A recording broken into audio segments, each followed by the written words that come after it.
Now, it's not just the first day of October today, it's also the first day of Black History Month. It's happened for the last 30 years, but organisers say this year's event, which follows the huge growth of the Black Lives Matter movement, is more relevant than ever. McKenzie has been to meet some of those who are taking part. Waiting to be disturbed by the next person who sees in my skin a good reason for a tone dive into condescension. Arrivals at Tilbury. The Empire Windrush brings to Britain 500 Jamaicans. From slavery to Windrush, Britain's Black History Month isn't about faraway people. It's about UK history. Launched back in the 1980s, over 7 days, it was a chance to educate and inform people about Black history, which wasn't being taught in our schools. I think Black History Month is a great vehicle to raise awareness of Black history. But for Black Cultural Archives, one of the sayings that we have is Black history every day of the year. The Black Cultural Archives in Brixton, South London, holds a treasure trove of research and information stemming back some 2,000 years.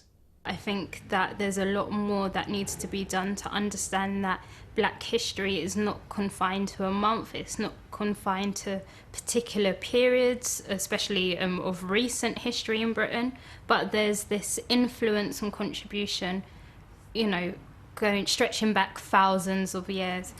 The month of October isn't about creating a separate history.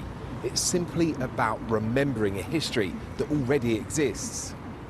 I drowned it out with music, screaming at how often I scrape its breath into my palm and will it to beat slower.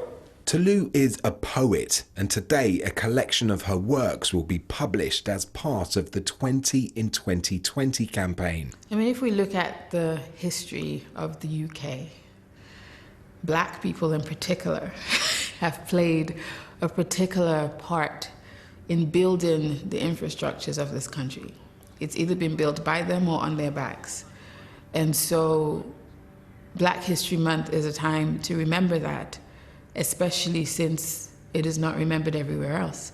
There will be many events taking place throughout the month of October, up and down the UK, including Phenomenal Women at the South Bank Centre in the capital. The exhibition honours the achievements of Black women in academia. We both wanted to capture these women as powerful, as symbolising something also about their professions. Because if we were going to take the time to do an exhibition, it's really important that their stature and their authority was reflected in the portraits. The recent Black Lives Matter protests have highlighted the reality of the global injustices and systematic racism that Black people have faced for years. Black History Month is a time to look forward and celebrate the here and now, as well as a time to reclaim history and reimagine how shared history will be told in the future. McKenzie, BBC News.